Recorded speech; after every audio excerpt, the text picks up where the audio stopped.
Hello and good evening, everyone. I'm actually trying to make sure that this is working, because the usual YouTube is not beginning, saying it's still waiting on me. How are we doing? Oh, but you're hearing me over on Twitch. Curiouser and curiouser. Let's see here.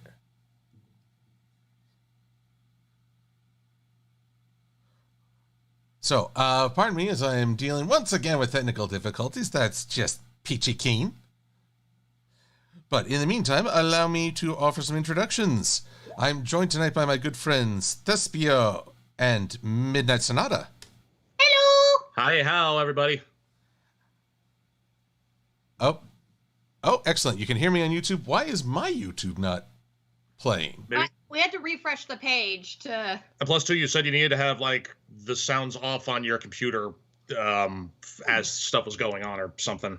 Well, okay, as long as... I see Ranch Hog saying, yay, it's starting, and all that good stuff. For some reason, it's not playing on my screen, but that's okay. I just need to be able to talk to all you fine people. Still, the internet never ceases to throw curveballs, and I am a bat short of a belfry. So, how you both doing? Hanging in there. We're existing. Recovering from the booster shot that we received yesterday. Yeah, just got our booster yesterday, and we were feeling the full brunt of the after effects earlier this morning. It's starting to die down a little bit. Like, my arm doesn't feel as stiff anymore, and I'm not feeling like I'm freezing. But, yeah, still taking it easy today. Good. An excellent policy. But good on you both for getting the booster shots. Yes, yes, because I may be a bit macabre, but the thought of me dying is just so droll. So very macabre. Yes. I've saved the most macabre for last. I want to see you go on macabre on me. He knows what I'm talking about. Yeah, I mean, it took me a second. I'm like, I know. Okay, it's that thing. That thing. All right, and we have some folks in the chat want to give some shout outs to. This is great. I told these Midnight and Thespio before we started, okay, I'm going to do this, this, and this, and then all of a sudden, nope, I'm going completely wrong order. What madness is this? What is this evil? But I want to give a shout out to Anali. Happy birthday to your brother. Victor Hernandez, Enderpup, Trinary. That's strange. Did I not route all my systems? See, everything's going just a bit bonkers today. Oh, Disney Lord 371 has followed. Welcome, Disney Lord, and thank you. Let's see here. Also, I bet I forgot to map all the sound. Yep, okay, there we go. Now I should hear things more plainly, like. Yeah. And let's see here. Commodore Steele, I will ask the question. But first I must give consolation to Michael Bullington.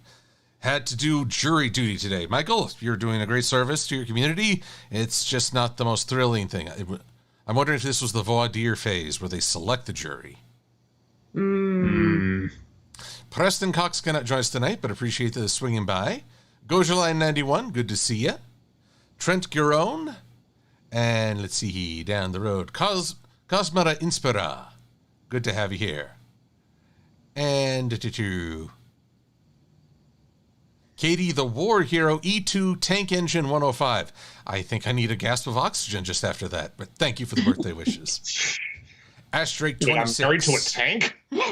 Married to a tank? Inquisitor 751, who, well, might not be married to a tank, but probably can inquire about its machine spirit. I guess. Jude 3300 and Chemp to Stay. And over on the Twitchy Twitch, which is behaving a bit better than YouTube for me, we have Helsing Ghost, Wooshi 23, The Phantom Master 117, and Rosefire 14. Rainbow Hooves, good to see you. Steven EXE, hey, 333. And Fetch 26291. Oh, Disney Lord, who just followed. And first time comment from Contour Elm. Thank you for the birthday wishes. Thank you, everyone. Oh, I think I've gotten everybody there. Oh, and so it is the birdie bird's birthday, so give him all the birthday love. oh, the bird ain't the word. But mostly, I want to tell you two for doing the healthy thing, and also planning ahead to give yourself time to feel like bleh if you need. Yes, exactly. Yeah, He was planning on working, and I'm like, no, babe, this is going to knock you on your butt. You don't want to do that. And then this morning, he's like yesterday, he's like, I'll see how I feel. And then this morning, he's like, yeah, I'm staying in. And I'm like, Yeah, uh-huh. I pretty much accepted this week is going to be a little short on income, but you know what? It's for the greater good. It's for my body to get used to, what they just shot up into me. So, oh, yeah. Goodness. That was the anesthetic. That's the basic gist of how we're feeling. Oh dear. Yeah, just taking it real easy. We spent pretty much a good 60-70% of it in bed today. Yeah, just either just trying to stay warm, sleeping, or in my case, staring at the ceiling, slipping slowly into madness. When you weren't playing soap operas on your phone. Yes, I do watch soap operas. They're fun. Oh, I hope this is the one where they discover who the real father is. No, in this case, they're currently hiding a baby from her evil murderer father. Does that father's name happen to be Irish Spring? Come on, you're not fully dead unless you're zestfully dead.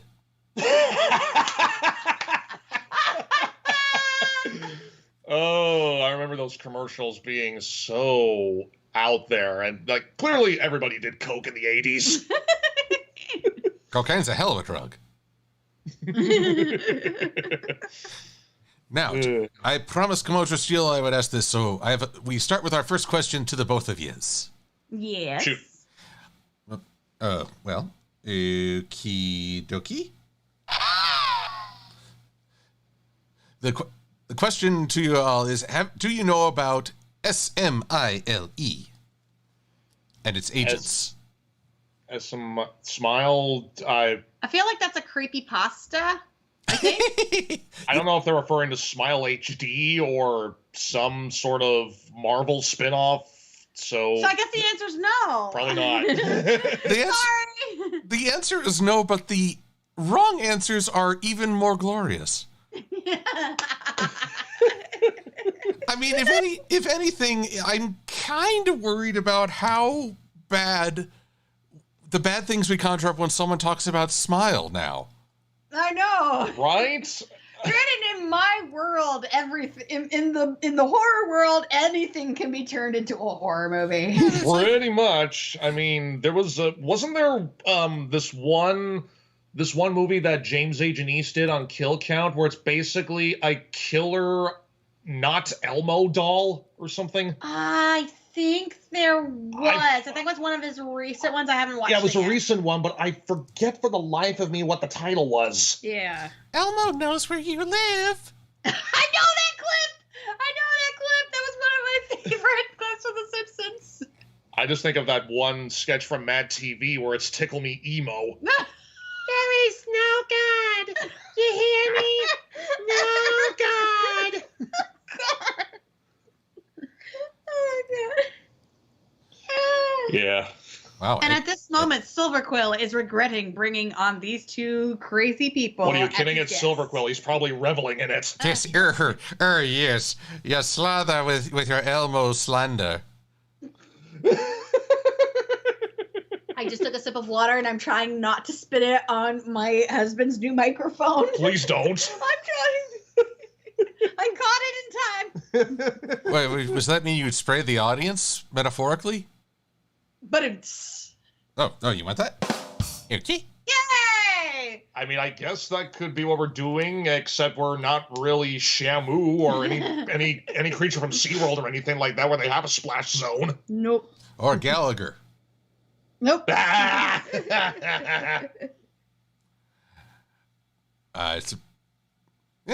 Funny enough, YouTube is still acting all funny on me. Why are you being all funny, YouTube? YouTube.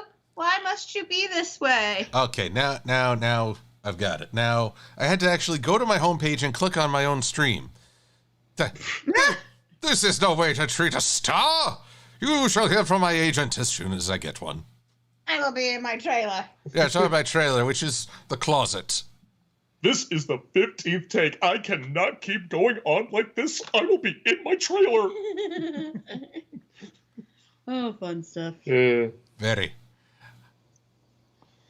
Oh, Little Heart, good to see you. Also, I saw your tweet with the wood burning, and I was very intrigued. I was rocking a mean scarf. Nice. I love wood burnings. Wood burnings are fun. You should check out. It's a thing where you have this kind of tool, and you make a design in wood by burning it. Oh, all right. Yeah. Yeah, my brother and my dad used to do wood burnings. Not often, but they did it every now and then. Right. I remember now. Well, I encourage you both to check out Little Heart Raccoon. Does fantastic wood burnings. I will.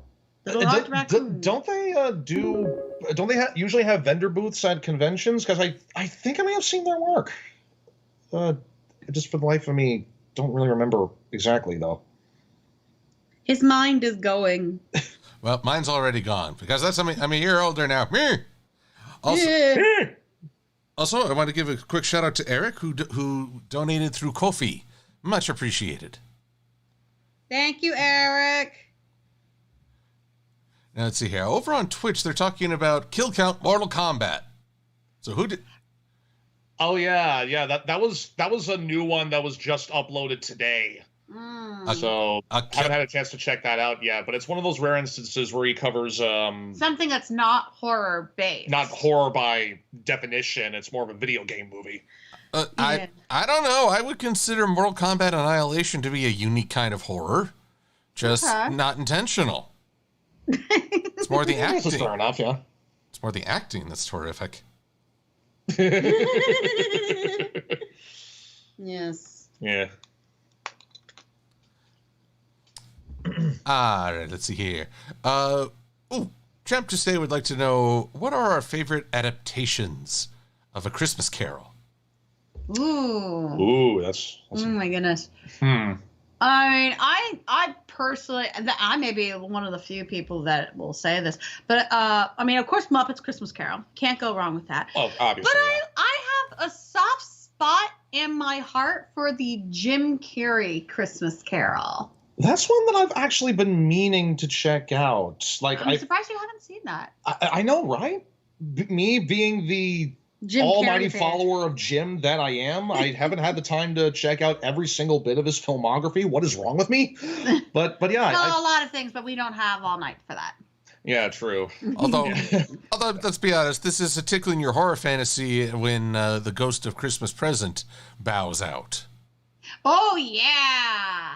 I remember I saw this in theaters, and I watched this, and I'm like, wow, they went all out. Wasn't it also 3D? It was a 3D movie. It was one of those, I want to say it was motion capture. I'm not 100 on that one, so don't quote me on it.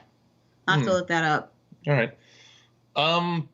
Yeah, I have a soft spot for the Muppet one, too. The one I remember the most is actually the Mickey Mouse one. Oh, yeah. Mickey Mouse. Mickey crying over that kid and then... Right. And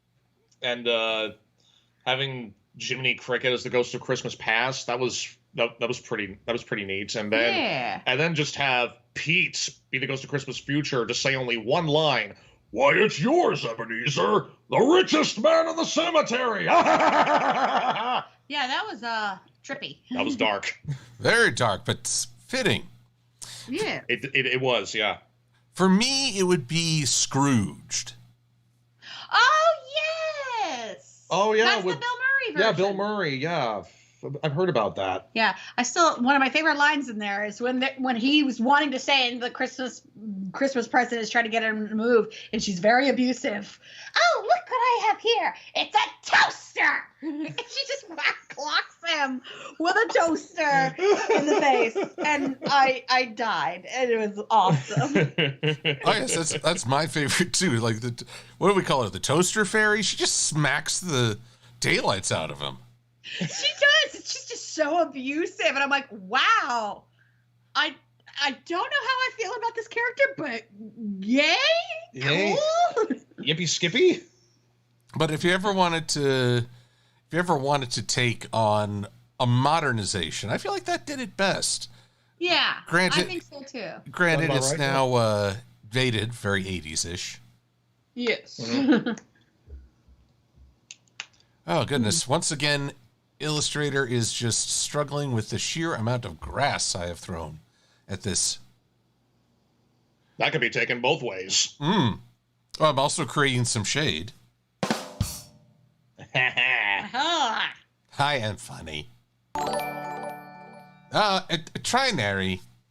Trinary is still spoiling me. You all should know I am using a wireless mouse gifted to me by Sweetie Bloom and Trinary, opened just this morning. Ooh. Oh yeah, like Trinary and Sweetie Bloom, they are just relentless when it comes to gift giving. Am I right? Oh yeah. As soon as she knows that it's Silver or Silver's birthday, she's very much of like, okay, everybody, give him everything, give him love. Are you sure that we shouldn't ship the two of them? Well, all I know is I recorded an unboxing, and I will do my best to post that after the stream. Ooh, yeah. Just a quick little thing of, oh, these are wonderful gifts, and then, oh, I don't know if I should spoil. This was not a gift intended for my birthday. I just opened it on my birthday, and now I must feud with Norman Sanso.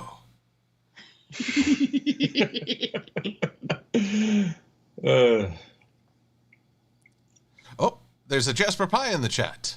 Oh, hey, broski. Jasper, how you doing? It's good to see the pizza pone. Hope y'all enjoyed the dazzling prank call that both me and him wrote. yes. Ooh, a preview of things to come. No, this was It aired this morning. It premiered this morning, actually. Ooh. The Dazzlings call Jasper Pie's Pizzeria.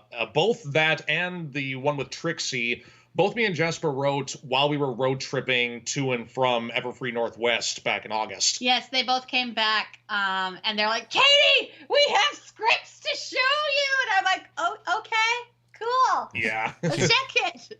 You're just like, I can't leave you two alone for a minute. It's like, whenever I leave the two of them alone, wild and wondrous things happen. Or if you're a fan of Phantom of the Opera, a disaster beyond your imagination will occur. Well, excuse us if we're slaves to ambition. Okay. Oh, you know those moments where you feel like, okay, I told my computer to do this. I think it's going to do it, but I don't know. Yes. And I'm scared those to moments. check. Yeah. Oh, maybe if I group these things together. Oh, goodness. There we go. Now you're behaving the way I want you to.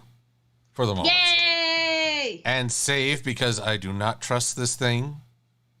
They were simply extroverts that required extra connection. Ah, boo.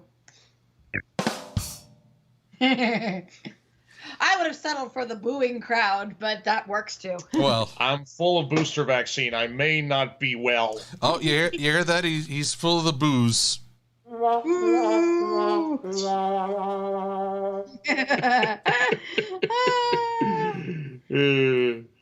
That'd be something. It turns out it really is a booze shot. That's why it's not available for kids. It's like, I'm not drunk. Yeah, the drunk one. I'm immune to Wait, if it was a shot, drunk. does that mean we would have to drink it out of a shot glass instead of putting it into our veins? Good Lord, if that were available. Go both ways. No, it was actually kind of funny when we were getting our boosters. It was at a school, and we were turning a corner, and we look up, and we see like restroom this way, and I'm like, are they shooting us up in the restroom? Oh God! Granted, I'm sure back in the 80s, that's where most drug deals went. Probably, but I'm just like, I get that they clean the place, but I don't know if the bathroom is the most sanitary place, especially with children. What? Not sanitary at all. Besides, even as a kid, I could never identify that smell. No. Also, some shout outs. I see we have Emmy Christie / Sapphire Heartsong and Voice of Reason, aka Voice of Reason. Oh, and Bliss? Bliss is here? Hi, Blissy? I didn't see Bliss, so I thought I just heard Thespio say it. Oh, but Ash Drake 08 followed. Many thank you. Oh! Hey, Ash! We know you. Yeah, Ash Drake is Jasper's former roommate. Aha! Ooh. What does that make him? Absolutely nothing. Love you, Ash. Oh, Ash, give us the dirt. Yes. He knows all the secrets of the pizza pone. Yes, he does. I mean, if you read Jasper's comics, he is the little blue dragon OC that frequently pops up. Excellent. But yeah, so then now I have an in. Yes. So Jasper, you're going to cameo because I said so, otherwise I'll tell about the room. Not that room, the other room. I was not with him. It's not true. It's BS. I was not with him. I was not. I could actually see a scene like that happening. You're trying to blackmail Jasper, and he's just denying it like that weirdo. And it's like, I remember I was at WonderCon 2014, and I actually caught a glimpse of Tommy Wiseau, and he was advertising the room. Oh, he was a guest there? He was a guest there. He had his own booth. Oh, and the person Lord. I was with, he's like, my friend David, he was like, hey, Katie, do you want to talk to him? I'm like, no, not really. And he's like, come on, Katie, don't you want to talk to him? And I'm like, no, David, go away. It's like, you're tearing me apart, Katie. I think he actually did say that. Oh, and Stash Ann, thank you for the birthday wishes. Oh, everyone's been so nice about that. Give him birthday wishes and birthday love because he is best birthday boy for today. Yeah. Actually, there have been several people who's like, oh, we have the same birthday, so happy birthday to you all. Yeah, we have a friend. Her birthday is actually on Monday. All right. Yeah. Yeah, and we're doing a bunch of stuff for the week. She calls it Birthday Palooza, where she just basically goes all out for the entire week. Which is weird because usually it's your family that has the birthday palooza because they're all so crunched together like within the span of 2 months. Ooh, So this actually it's more of the span of 1 month because here's how it is. My mom is February 20th. My sister is February 26th. I'm February 28th. My dad is March 8th. My nephew is March 21st. And my brother is March 22nd. Yes. So, yeah, we basically celebrate from the 20th to the 22nd, 23rd. So your family's just marching along. Oh! Oh, you can boo all you want. I have laughter on my side. Yes, okay. Okay, now shut up, you people. There we go. And Babe, we need to invest in a soundboard. There will be a battle of the soundboards one day. Maybe. This battle is brought to you by Audible.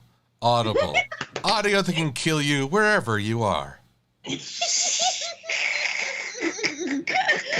Oh, my God.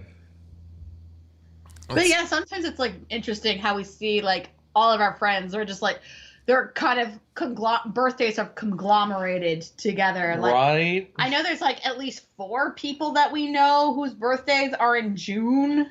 Yeah, in June, and I think there's also a couple I know that are in September. Yeah. So it's so there's the birthdays are squished. It's weird how it all works along like that. It's a nonstop celebration. In fact, I know either 3 or 4 people that all share one December birthday, December 17th.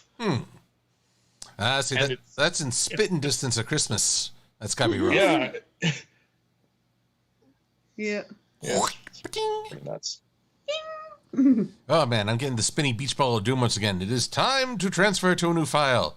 This Pinwheel of Doom. It's the Pinwheel of Doom. That's what I've named it. It is the Pinwheel of Doom. You may look all bright and colorful, but I know what truly goes on the inside. Who knows what evil lurks in the hearts of computers? The Pinwheel knows.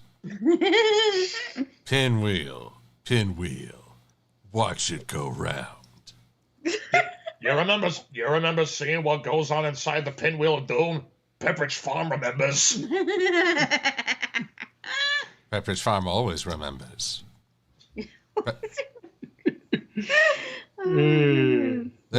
There's the next horror movie. Pepperidge Farms knows what you did last Tuesday. I will get to writing that, along with all the other projects that I'm working on. Either that or make it like an SNL sketch or something. Probably. There we go. Yeah, because recently... Oh, why give that to SNL? Make it a Silver-Quill sketch. Oh, there we go. Oh, and Jasper is saying that next month you join the 30s Club. Well, Jasper, let me just say, I had way more fun in my 30s than I did my 20s. That's what my mother told me when I'm like, I'm 30 now. And she's like, Katie, honestly, that's when your life really begins. You said that when I was in my 20s. Yeah, but I really mean it this time now. Also, Jasper is insisting that everyone pay for my dinner. Joke's on you, Jasper. I'm having leftovers tonight. Oh, yeah. I don't think we told you about this story, honey. What story? Okay, so while we were at Everfree Northwest, this was like the last day, right after the con ended, Silver actually had reservations for us to go to a Brazilian steakhouse for dinner, but actually, did you have a reservation? No, wait. That was my first mistake. Because we didn't have one. Yes, that was my first mistake. Yeah, but we decided to go like across the street to the Cheesecake Factory. And apparently there was this whole thing to conspire against Sweetie Bloom to make sure she doesn't pay for anything. Good luck with that. Well, no, we succeeded. Oh, wow. Yes, when I went up to casually use the bathroom, I handed my credit card to our hostess, and I said, can I pay for everything? My friends and I began this argument, and I want to win. Pretty much, yeah. So it's one of the few times. Help me times. win this argument, this long-standing feud between the House of Quill and the House of Bloom. Basically. Oh, we can make a movie. It's kind of like a war of who's the kindest. Actually, I like that. Paycheck, get the paycheck. Someone's paying. Pay the paycheck. Yes.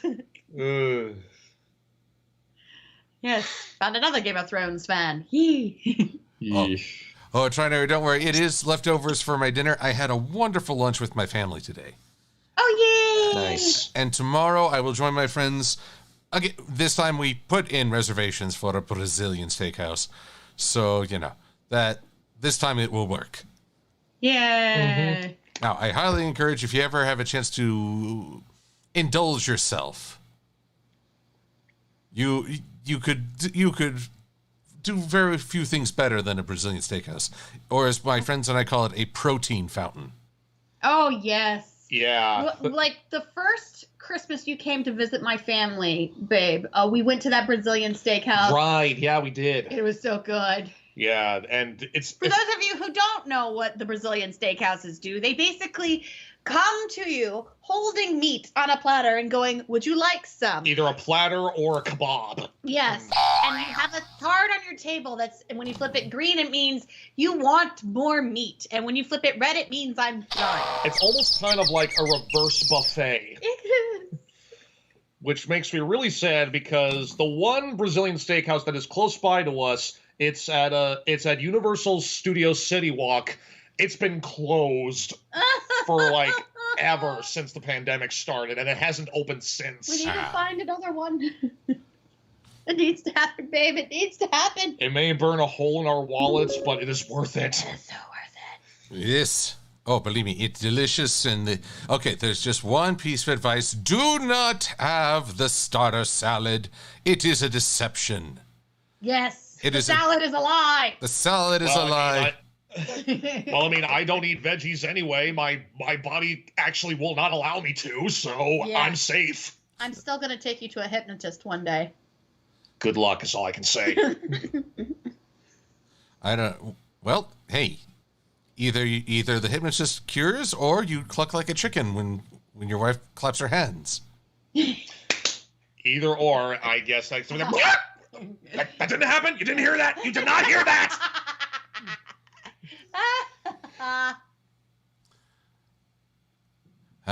It's always nice to hear it when couples just cluck up.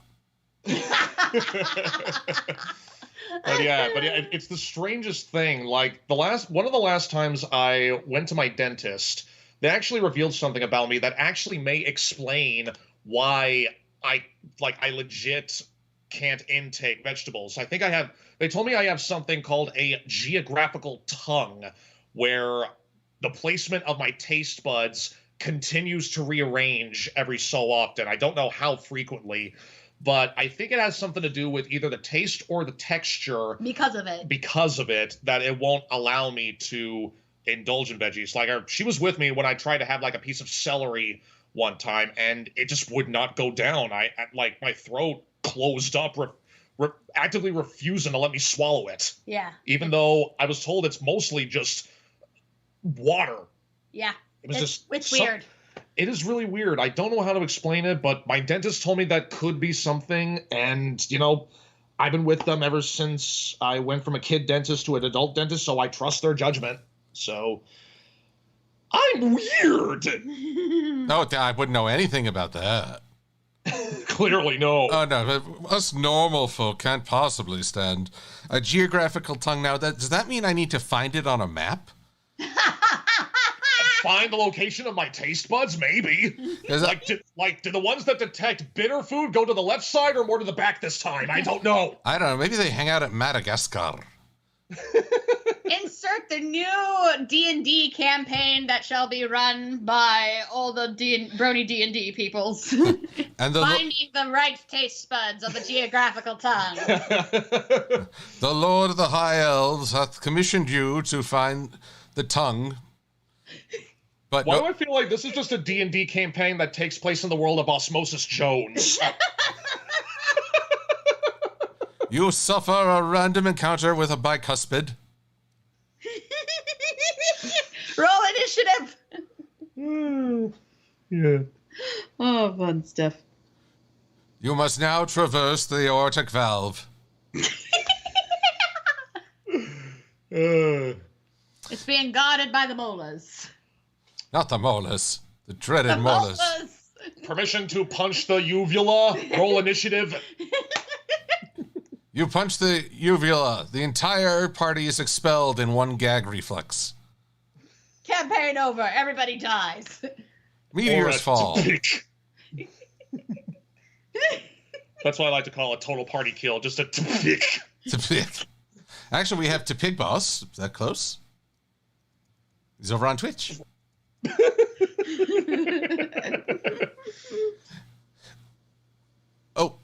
Fetch mentions that you might be a super taster and very sensitive to the texture of foods. Oh, that could make sense. And sounds about right, I think. And Clay Pigeon is wondering how the aortic valve in the heart is being guarded by teeth. Well, technically, the teeth do guard the valve when you're having a burger. It's just that they fail miserably. They become unwilling accomplices. The teeth are level 1 boss. They're level 1 boss. It's a boss that just bites.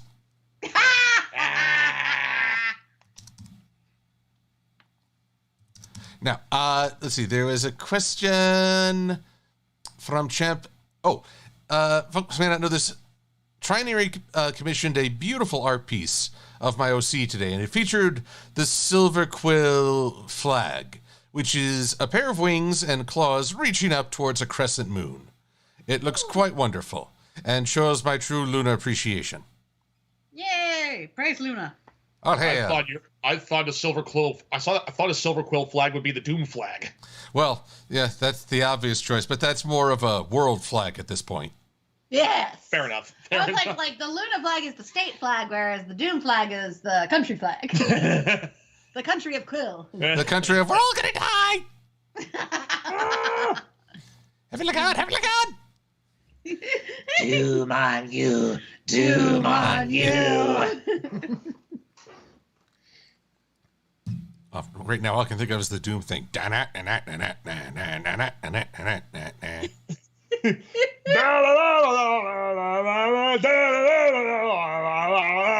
Well, great. Now all I'm thinking of is Pee-wee's. Connect the dots, la la la la la. Connect the dots, la la la la la. That's actually a movie. The Pee-wee's Great Adventure. I've actually never seen that movie. I was curious about that too. Isn't it like the very first film that Tim Burton directed? I think. Don't quote me on it, but it is one of his earlier works. Yeah. You heard everyone. Right before he found his true calling with Batman and the like. Batman and Beetlejuice. Yes. That's right. Yeah. To quote Midnight Sonata, don't quote me on that. That's me being meta. Yes. Very meta. Very meta. All the metas. Met tonight. Ooh, Honey the Drop Unicorn. Thespio has the god tongue. The god tongue. The god tongue? What is? Well, it's not safe for this channel for me to confirm or deny that.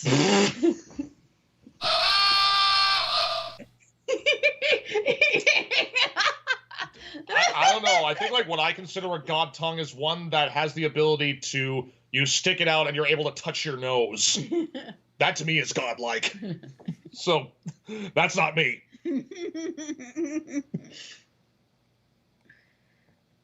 But yes, let's see.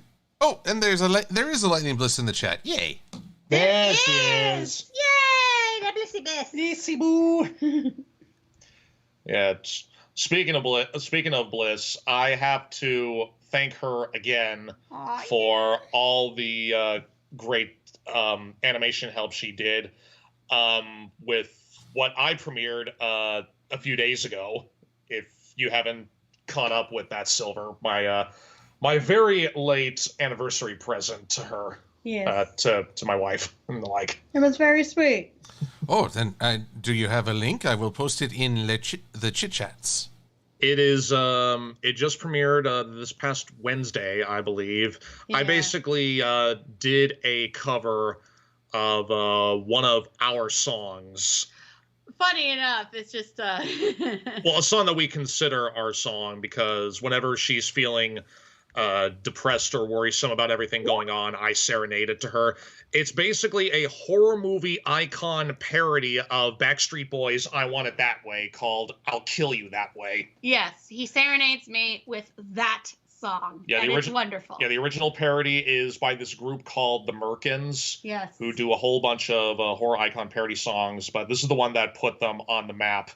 And it was actually the first time that I experimented or tried to do something with 3-4 part harmony. And it turned out very well. It did. A big shout out to Everfree Brony, who gave me harmony guides after talking to him about it at Everfree Northwest after I performed with him during the concerts and the like. And also shout out to Blue Brony for the little intro synth bit with all the smoke and steam as everyone's walking out on stage. Yes. I find it wonderful that you're talking about harmonies in a song about killing people. Yes. I mean, unless you're like Freddy Krueger and Michael Myers, I don't know if you could find the harmony otherwise. Well, what was interesting about the original one they did, they rarely did any harmonies throughout the chorus. It was pretty much a single melody. Pretty much a single melody. And this one, I wanted to combine the two, like parts of the parody and parts of the original to, again, I'm a slave to ambition. I want to make something that I can try to surpass myself with, each time I want to try something. Like, a lot of people ask me, what's your favorite project that you ever done? And someone I follow always replies with the next one. Yep. Oh, yes, that excitement as it takes form. Yeah, so yeah, shout out to Forever Free, Blue Brony, and of course Lightning Bliss for their help in putting it together. We wanted to release it much earlier because it was actually going to be coupled with our yearly Halloween riff that we do on Bliss's channel with the three of us and Aeon with the Halloween tree, but it was held in copyright purgatory for well over a month. Curse you, Warner Brothers! So yeah, technically, this present I did was a fake out. Yes. To what I was originally going to give her as a gift at the very end of that video. So fun facts. Fun facts. But one of the rare instances of art imitating reality. Hey, those are the best kinds. Yes, they are. They really, really are.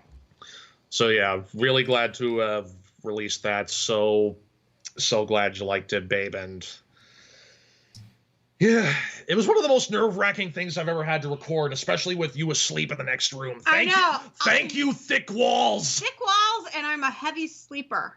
When as long as he doesn't come into the room. If he comes into the room, I'll wake up. But if it's anything outside of the room, I'm dead to the world. Pretty much. That's a unique skill. It is. Yeah. I mean, granted, I have slept through 6.4 earthquakes. I've slept through tornadoes that have been 15 feet outside my bedroom window. I'm a very heavy sleeper when I want to be. Mm-hmm. I just remember, like, the day with the tornado, I woke up, I walked outside, and I'm like, Mom, the game house is gone. What happened? What happened? So, just answering two quick questions in Le Chat. Cherry Fluff, I did see your comments, and I would look forward to checking out the art piece you've worked on. And then it was Luke. I've retired the joke where I try to tease Blissey with Flash Sentry. Fortunately, that joke it went too far in places, and it needed to be put to rest. I will find other ways to torment Lightning Bliss. Oh, yes. Yeah. More gift wars.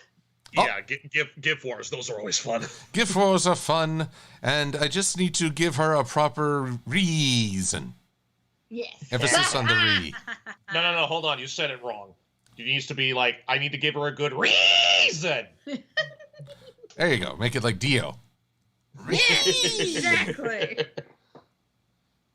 But what to do? That's the question. As you say, it's always an attempt to one-up yourself, to triumph. Mm-hmm. Yes. What could we do? Yes, let us get to the Blissey conspiracy. Tonight at 8 p.m., the Blissey conspiracy. It was Biscuit Dough Hands Blissey. Get this one now. It's exorbitantly absorbent. Shut up, lady! Oh, let's see. There was a question. Oh, have either of you enjoyed Thomas the Tank Engine?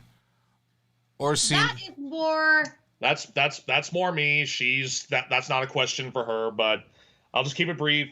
Grew up on it, still participate in certain projects in the current fandom that it has, if they'll have me, but I don't follow it as much anymore as it kind of went downhill, and that's all I really say. Yes, I've heard about this Full Throttle thing being more reckless energy. Yeah, they went from 3D to 2D flash animation, and it's no. I literally saw 5 seconds of it, and I'm like, I'm out. And that's all we'll really say on it. It's just no. That's funny. That's the opposite of My Little Pony. We went from 2D Flash to 3D. Yeah, that is true. Interesting how that works. I liked 2D. I mean, I generally like 2D animations, and I'm sad there's not more of it. But there are some times where you're just like, this doesn't work. I'm sorry. Certain mediums fit better stylizations, I take it. Yeah. What was it? There was this really great anime movie called Redline. It was like hailed as the last fully 2D piece. Ooh. And it is... okay, how can I describe? It is still an anime, so, of course, characters are, quote-unquote, exaggerated. Right. But the core, the animation, which I'd argue is the real star in this, is superb. The Redline. I have to check that out. Redline, yeah. It's a sci-fi racing story. Ooh, interesting. So almost kind of like an beefed up speed racer, kind of. You know what? That would be a fantastic analogy. Here comes Speed Racer. Yeah, I think like the last truly 2D anime film that I saw, like that wasn't like a rewatch, was this one title called Wolf Children. Wolf Children. Oh, I never got to see that, but it's, if I remember, it's done by a very prestigious. Did they also do like Your Name? I think I'm not remembering exactly every detail, but I remember when I put on Wolf Children, it was beautiful. I have to. It was either a tie between that or the one that we went to go see the premiere of that that Kira was in. I Want to Eat Your Pancreas. Oh yeah, I remember that. That was fun, and getting to hear Kira's voice on the big screen was like, I started crying, not just because it was a sad moment. I'm just like, that's my friend! That's my friend! Yay!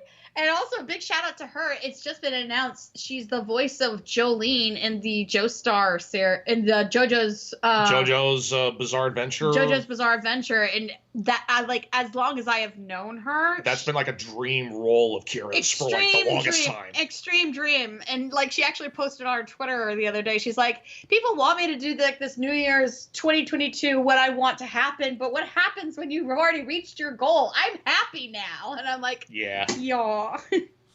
Yay, Kira. Well, we could always ask Eeyore. Well, then the only way to go is down. Oh.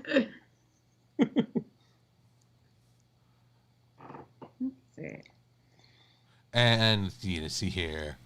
Synchree, have you heard about the new G5 book for kids that confirms Sunny's rainbow mane? Well, I don't know, Synchree. I've seen the cover art. I do not, however, know. I don't want to take anything as pure confirmation. Goodness knows, the relations between comic and show canon has been tenuous at best. Yeah, that's always been a bit of a touchy subject. And also, I got to use tenuous in a sentence. I am smart. Yay! You just like saying the word tenuous, don't you? That's very tenuous of you. Let us tenuous to a different part of the conversation.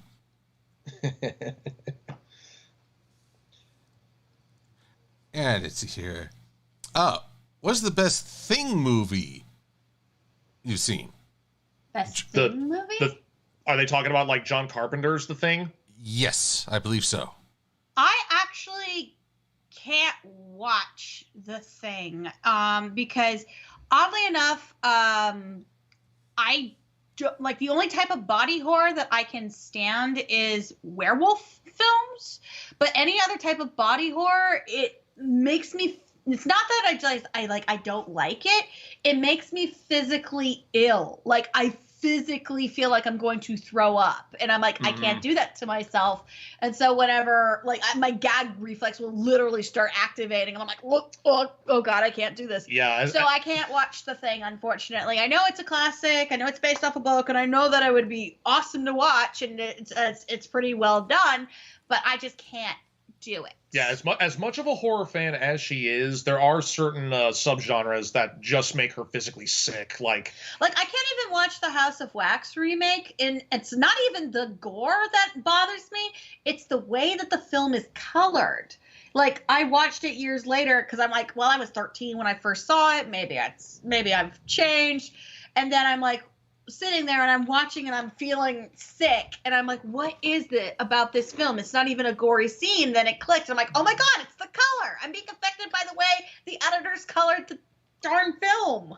Like how a lot of films seem to look like they're bathed in like sickly green. Yeah, they color like scheme. a lot of the early 2000s editing for horror films. A lot of it had the green undertones, and we kind of gone into more of like a grayscale with the 2010s, and now we're kind of entering into like lighter, almost pastel colors. Yeah. If you like look at like movies like Midsommar. Mm-hmm. Wait, but that sounds like a great movie right there. The green undertones. Well, I mean, interestingly enough, I do know that there is a horror movie titled Green Inferno.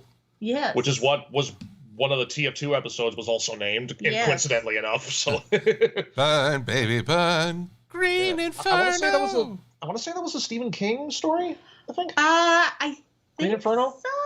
I'll have to double check on that, on my facts on that one. Yeah.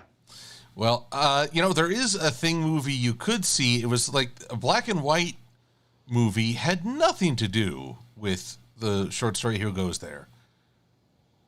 I just remember it's why they had to call it John Carpenter's The Thing, because someone else had already done it. Oh, and it features like the dumbest scientist in the history of forever. Sorry, second dumbest. There was one I consider to be even dumber. Oh, really? It was such a bad movie. Oh, let's see here. But gosh, what was this was like a super duper low budget movie. Mm-hmm.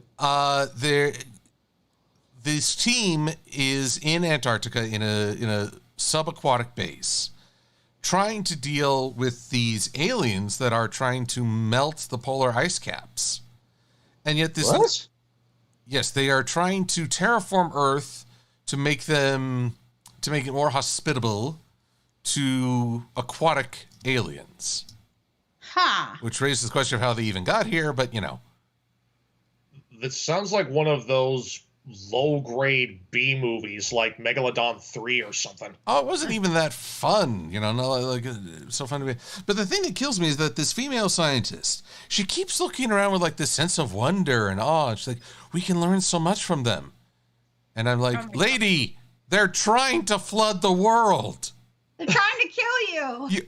You are aiding and abetting genocidal aliens. There is no, let's all just agree to live in harmony. No, they're going to flood your front lawn.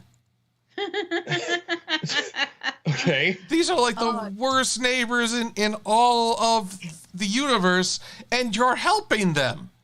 Oh my gosh. Stop Why does it sound helping like to me, that just sounds like they made a whole movie out of that one scene in Alien Resurrection where Brad Dourif is all lips on the glass with one of the xenomorphs he's experimenting on. Oh, yes. And then Xeno pays him back with a cold shoulder. Right. But honestly, that female scientist reminded me of Deep Blue Sea, where, funny enough, in the original script, that female scientist, she was supposed to live. And then when they screened it for audience, the number one comment was kill the B word. And they actually went in, they rewrote it, they reshot it, and they killed her. Let's see here. I'm just doing a quick search. Movie underwater aliens are probably going to get The Abyss. Probably. Mm. Because I have no idea what the movie you're referring to is, because that's something where it's like, what year was this? Was this like the 50s, the 60s? How old do you think I am? Well, you could have gotten a DVD when you were back in the 80s or 90s. I'm sure you had your Blockbuster days. Okay, Thespio's more accurate because it was courtesy of a Blockbuster. Meanwhile, Midnight is saying, "Oh, you had DVDs back in the 80s." No, we did not. There were no DVDs in the 80s. Being from the 50s or 60s, because you could have gotten the movie later in life. Lady, It's like 30th anniversary or something? I don't even know where to begin. The factual inaccuracies are multifold. I don't even know where to begin. Oh, people of the world. I am in... Yes, as Strider notes, I'm indignant squeaky over this. I'll kill you all! Oh, my God. Angry Quill has come back with a vengeance. I have no regrets. Strider always wondered, did I ever use the beta? I've been accused of being beta, but no. Never to rely on... I just remember, the cheat is doing something with a laser disc. Whatever happened to it? Everything is better on the laser disc. Whatever happened to the laser disc? He gets it. Well, I mean, next Midnight's going to be like, oh, yeah, so how many dinosaurs did you have to fight on the way to school? No, I was not going to say that. I was just going to say how was Well, I mean, that could be an appropriate question with Jurassic Park coming out. If a lot of people dressed up as dinosaurs on Halloween, I'm sure it happened. Oh, I wasn't going to say that. I was going to ask how it was growing up with a pet woolly mammoth. Well, they shed everywhere. And then he go in to star in a Blue Sky Studios movie franchise that, quite frankly, refuses to go extinct. Meanwhile, getting all the fur off the sofa was quite a task.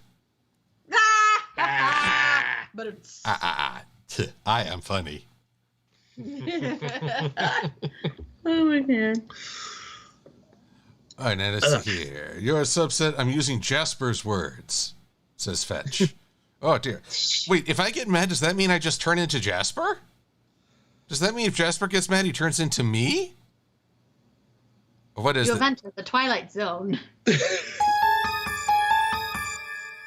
I just like... You're entering a dimension of vision, a dimension of sound. And that sound a dimension of, quite frankly, I don't know what's going on. I think I may have smoked too many doobies on the way here. Doobie, doobie, doobie, doobie, doobie, doobie, doobie. Shoo-ba-doo, shoo-ba-doo. Okay, no, we do not sing the forbidden song. Tell that to Bliss. This is right. That's a prank that Bliss could do. Is she just wires Silver-Quill's home to just blast the Sea Ponies song from Gen 1 over and over, and it's like, ah! Okay, or have it be like one of those things he can't control, like one of us goes some variation of Blucher, and he breaks out into that. Okay, no, I love it. Bliss would upgrade my home, and instead of a smart home, I have a smart ass home.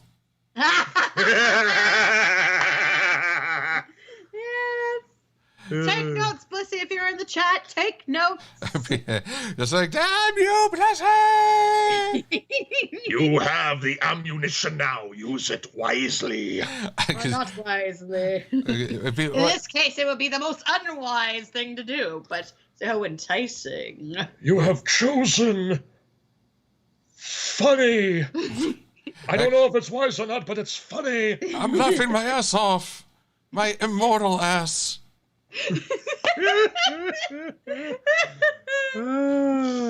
That's to be something. It's like Hitchhiker's Guide to the Galaxy.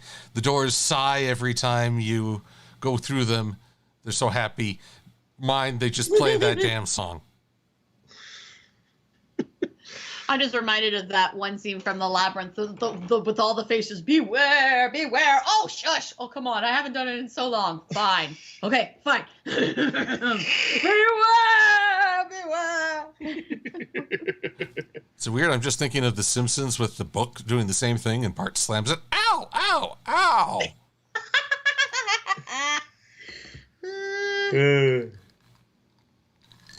Let's see here. Jasper Pie and I was a teenage buckbeak. No, wait, Silver-Quill and I was a teenage nutcase. Both are true. Yes. I mean, why not just break out your old photo album and show us the evidence? They don't take pictures in the asylum. Touche. Magical Dude wonders if we have seen the Sonic 2 trailer. We just saw it this morning, I think.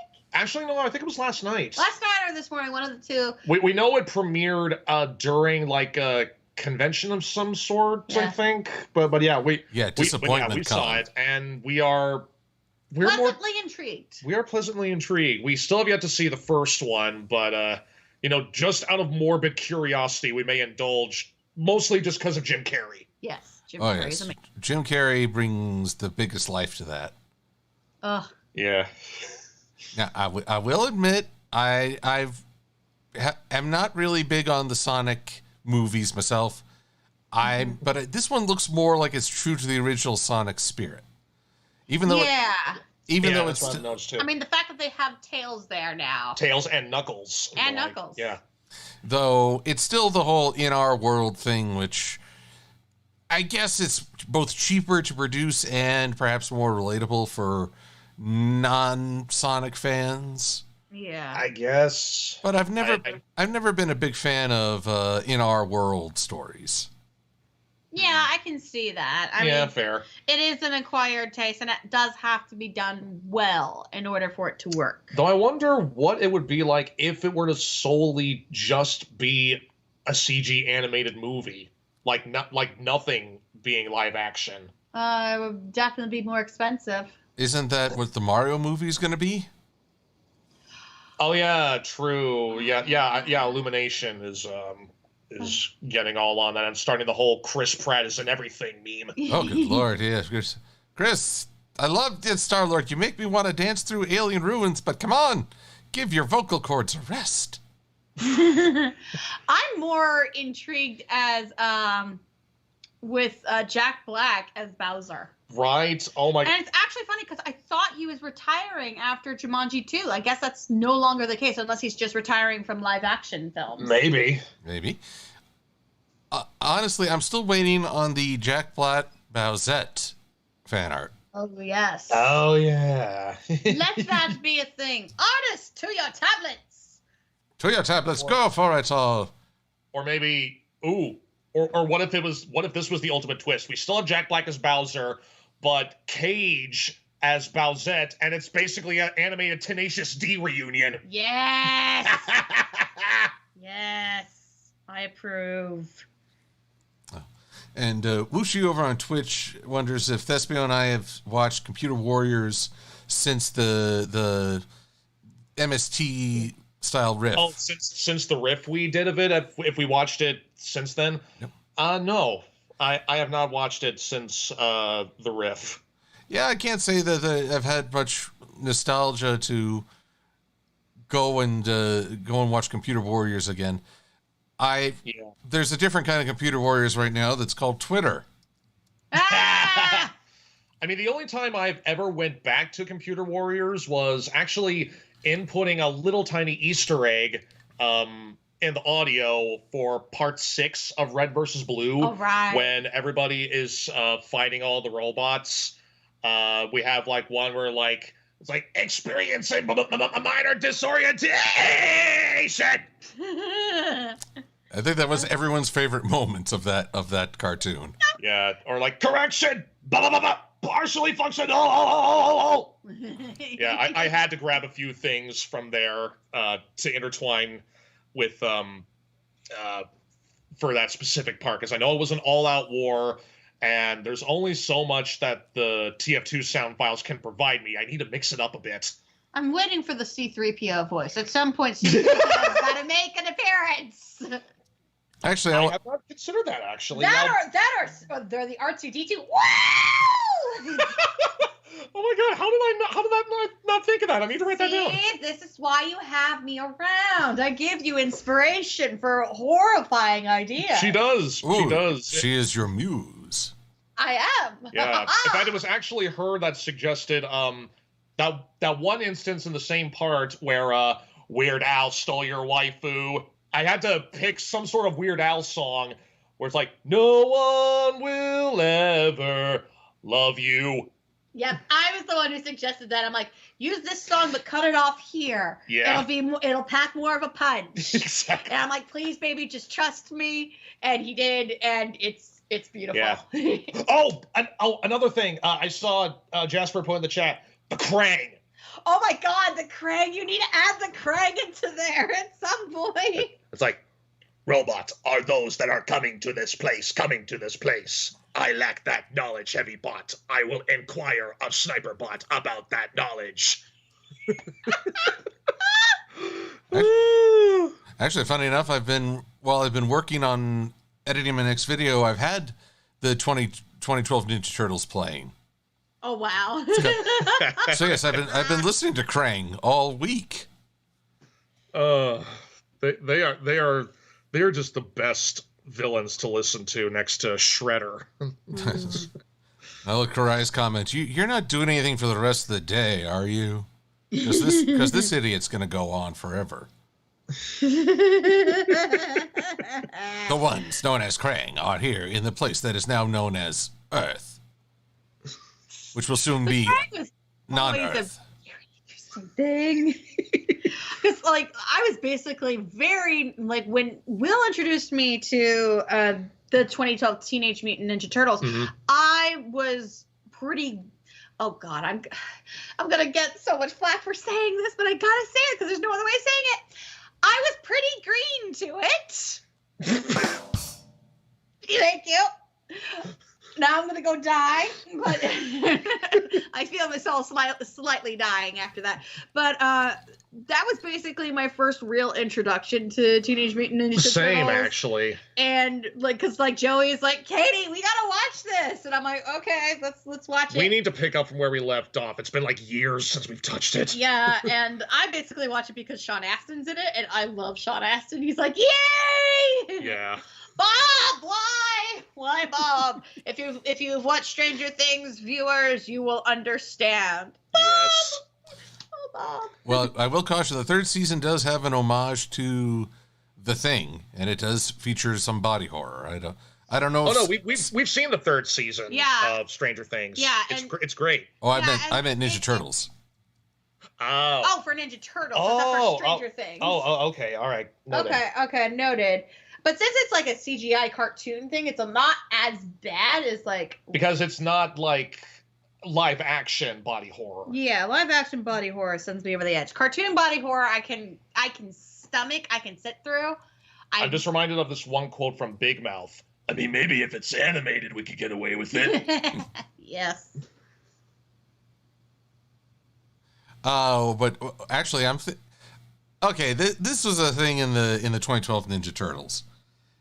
They had this kid, Timothy, who got turned into Mutagen Man. Ooh. And, well, he was an idiot, so partially self-inflicted. Right, of course. Okay. But looking back on the series, it was no kindness to keep him alive. I mean, Donatello and the others are like, oh, maybe we can find a cure. It's like, no, guys, he's organs floating in mutagen. Pull the plug. It's the humane thing to do. Yeah. Correct me if I'm wrong, was he the that super fan of the TMNT who dressed up as Raphael and had to train physically with Donatello, but he kept on cheating? Exactly right. He called himself the Pulverizer. Right. Okay. It's coming back to me now. Yeah. I mean, I saw what happened to that guy, and they never fixed him. Yeah. As far as I know, he's still frozen in a giant container in Donatello's shop. It's like, that is cruel. So he was given the Disney cryogenic treatment? Well, I was gonna say they gave him the Mrs. Frost from Batman and Robin movie. Or Carbonite. Yeah. Yeah. Oh, it's just wrong. It's like, oh, I get you're ironically in trying to censor this to make it more kid friendly, you made it far, far crueler. Yeah. Oh, how you achieved the opposite of what you were trying to do. Backfire effect. I haven't seen anything that grim since Princess Amore. Oh, she's still alive. We just shattered her consciousness into 1 billion pieces. Ooh. This is a kid's show, right? She's been that way for 1,000 years? Wow. Just, wow. I'll be right back. Right. All right. Midnight will be right back. Yee. He was forgotten anyway, says Stash. I remembered his fate while watching the episode, so I guess he was somewhat forgotten, but then I remembered. It's like, oh, God. Oh, my God. My hat's off to Sonic the artist who did this updated Green Zone. I never appreciate how much detail goes into a setting until I have to draw it. And then I'm like, oh, God. Sounds about right. It's kind of like how my first foray into audio mixing some odd years ago when trying to, not only do stuff for, TF2 and for Bliss, but even mixing my own cover songs, the amount of attention to detail and how much of a good ear you need to have. Just mad respect for people who do that for a living. I'm still a novice when it comes to it, but I know enough. And it's I reminded of a quote, I forget from who, but it was like, it'll continue to be funny until it happens to you. I don't know if that specifically fits, but you'll walk a mile in their shoes, and then you'll know, grass is greener on the other side, that sort of shtick. Yes, you'll know now. You know the pain. That's why you can never truly speak ill again. I mean, I'm kind of speaking ill now with the booster in me, so I kind of have an excuse, but I get what you mean. Oh, well. Thick in the head. See, you two are giving into the punning ways. No. Forget body horror. This is humor horror. Ah! Are you proud of me yet, Daddy?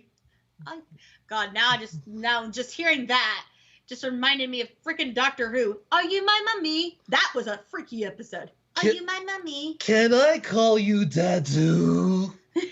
God. No. Hi, Yoda.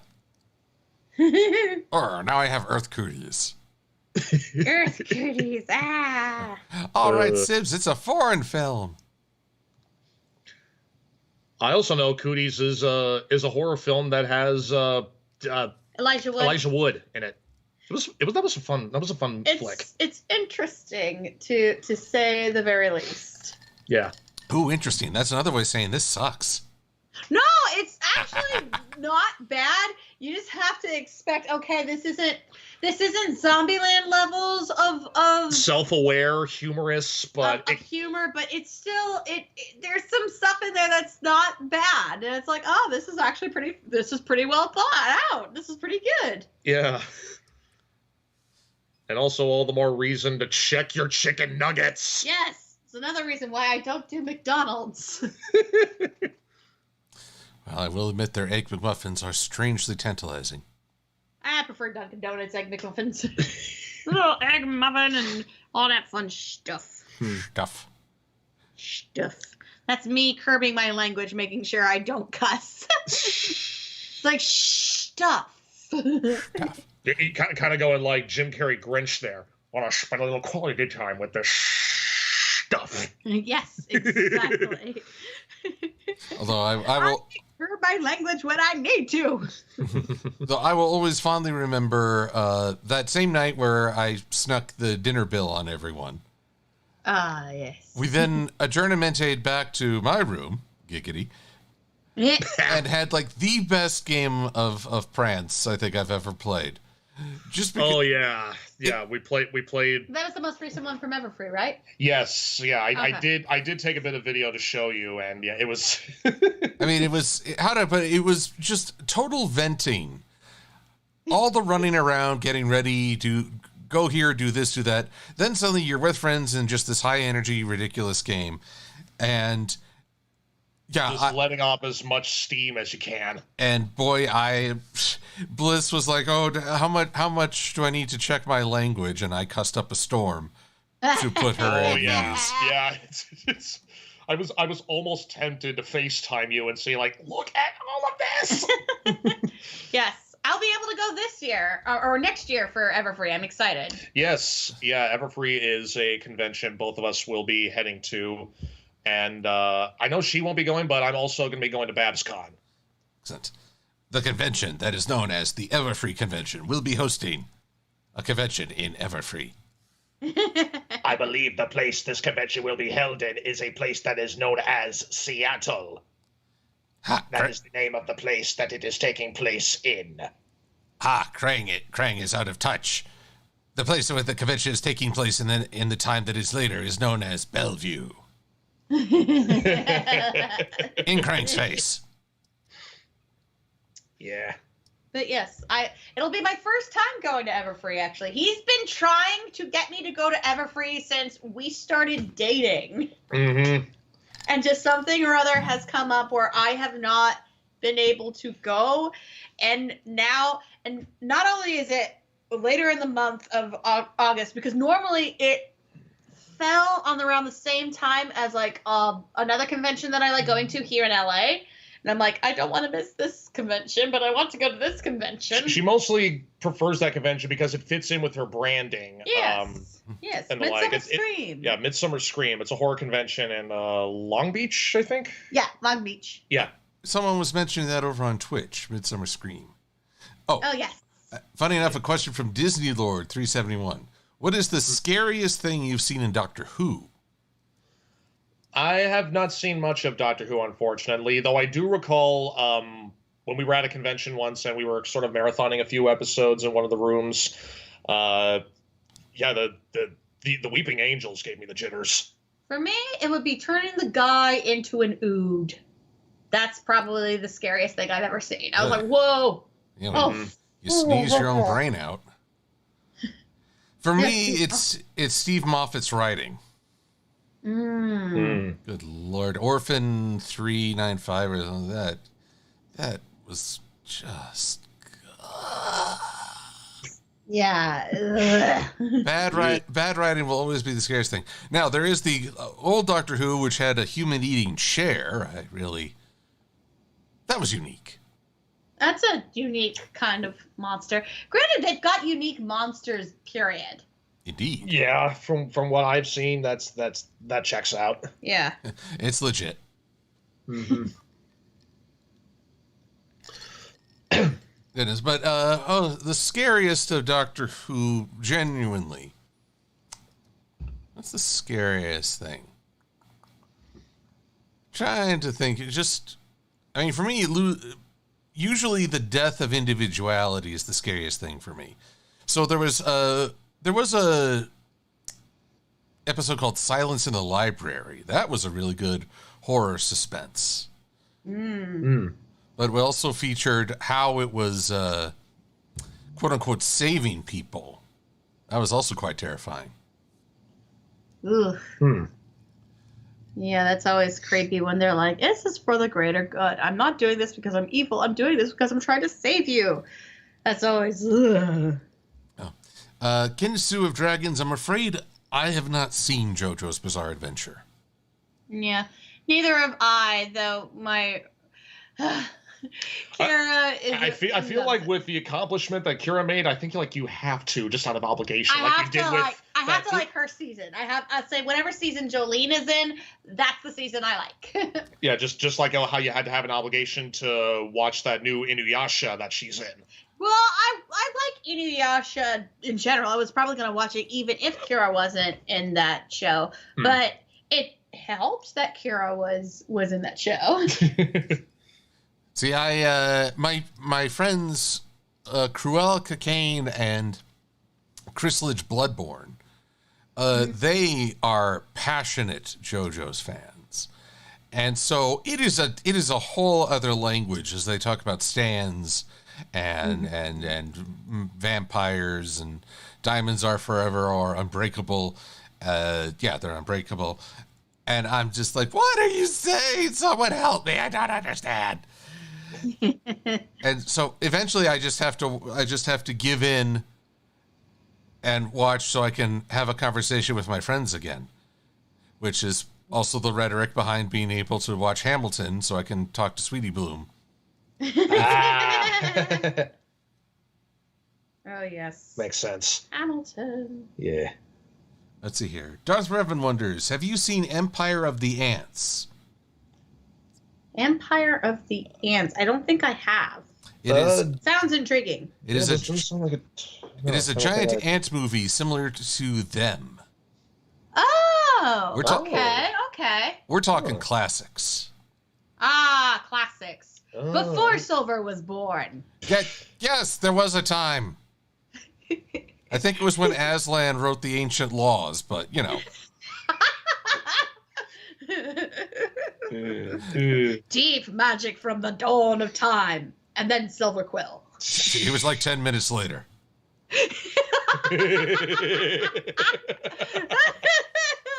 Oh my god. But well, Cool Striker is saying you can't start at Stone Ocean. I'm assuming that's a JoJo season. You can't start there. Don't let them start there. Oh my god, please don't start there.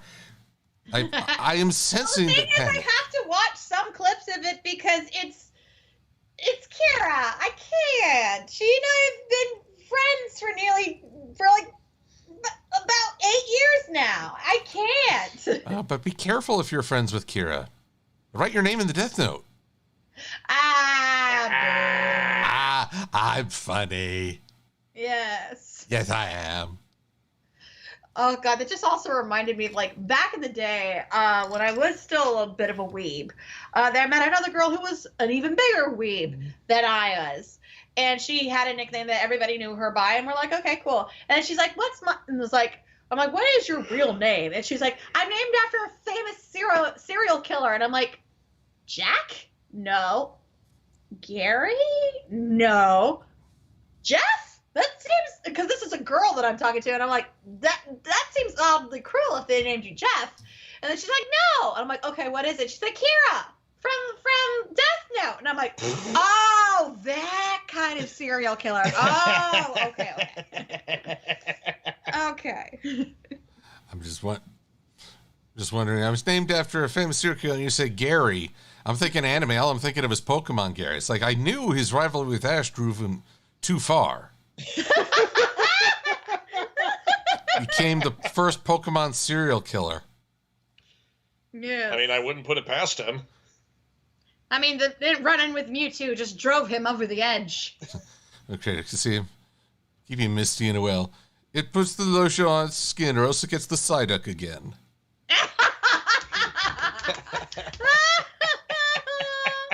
Oh my goodness. Excuse me. You are not excused. I hereby decree it. Oh no, it's this Victor Hernandez talking about food of the gods, which I'm thinking that's ambrosia. But given that Thespio has the tongue of the God's tongue. Once again, can't confirm or deny. Oh, The yes. channel is too kosher for that. And Champ wonders about our favorite beverages. Ooh, favorite beverage. Give me a nice, tall, cool glass of ginger ale, and I'm a happy camper. Yeah. It really depends on my mood. Back when I was a drinker, there was a shot combination called a Puerto Rican hooker that I found favorable. So yeah, let's see here. For non-alcoholic, just grabbing a Diet Pepsi, I find wonderfully tasty. If we're getting a little bit of alcoholics, then either, well, they used to be called White Russians. Now I believe it's Caucasian. But that's like your opinion, man. Yeah. Or, what do they call it? It's mint. Lots of mint, a little hint of lime. Mojito? Thank you. I find those good. I have a sweet tooth, which is my curse. I am powerless against it sometimes. So usually I prefer sweeter drinks over the hard stuff. Yeah, for me, I just have yet to, like, I'm decidedly non-alcoholic. I don't mess with the stuff. I think most of all, more overall, I just have yet to find something that I can actually enjoy the taste of instead of just feeling like it just burns. Yeah, the first ever alcoholic drink he ever had was on our honeymoon, and he tried a mimosa, and it wasn't. Mimosas are an acquired taste. Yeah.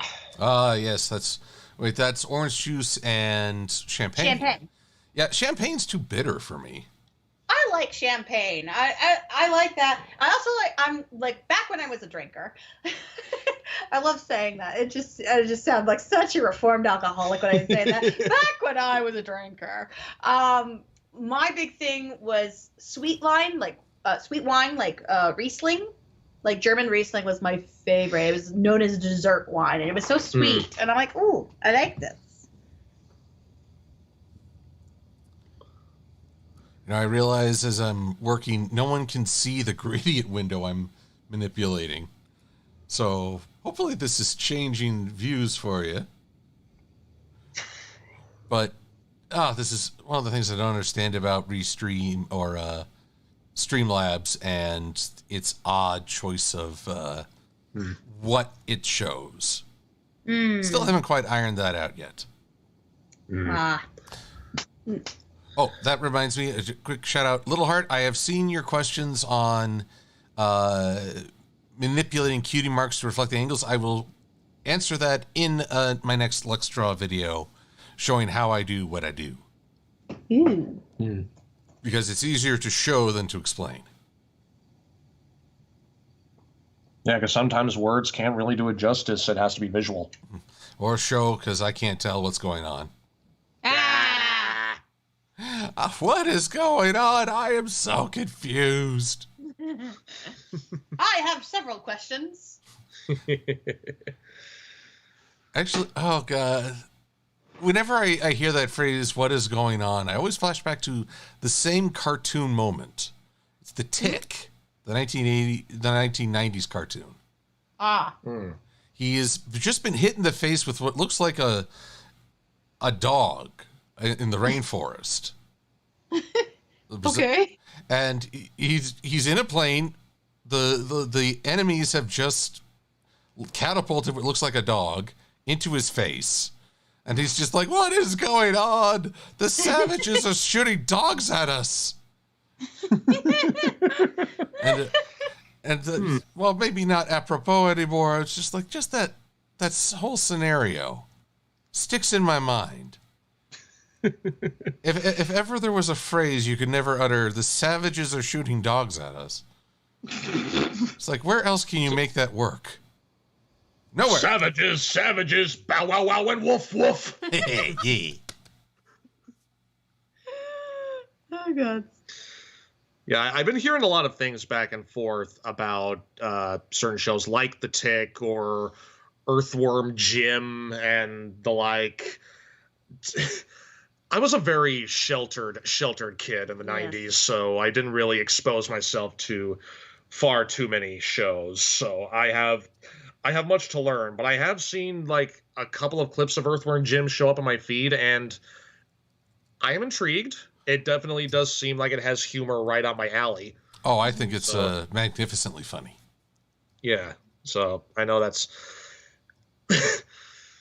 Me and Katie have this thing where whenever we see something interesting to watch, we add it to our ever-growing list, and it never stops growing because... It's like Rapunzel's hair. It just goes on and on and on. It goes on and on. We never have time to ourselves to really knock it down because we're always so busy. Yep. I feel your pain in so many ways. Yeah. You would think the industry would be dead during the pandemic, but no, it actually picked up speed in certain aspects. More than we thought it would. Oh, yeah. It's just funny. I don't know if it was during the human malware and just sort of a general depression saying, I didn't watch that much stuff outside of YouTube. Now that we're coming out of it, I'm actually watching more. Sorry, Trying Area. I still haven't seen much more of The Good Place. It's pretty good. I would hope so. It's in the title. I know. Yeah. Like other shows that we have yet to catch up on, we still need to watch season 2 of the new Animaniacs, the newest season of Big Mouth. And the newest seasons of Miracle Workers. Yes. I'm still in the middle. We're still in the Middle Ages. Yes, we're still in the Middle Ages. We still haven't gotten to the season where they're in the Wild West. So that one looks really funny, and It does. I like Seeing Daniel Radcliffe in drag doing "She'll Be Coming Round the Mountain" is. It's the pinnacle of How is he not a guest judge on Drag Race? I don't know. I don't know what's going on. The savages are shooting dogs at us.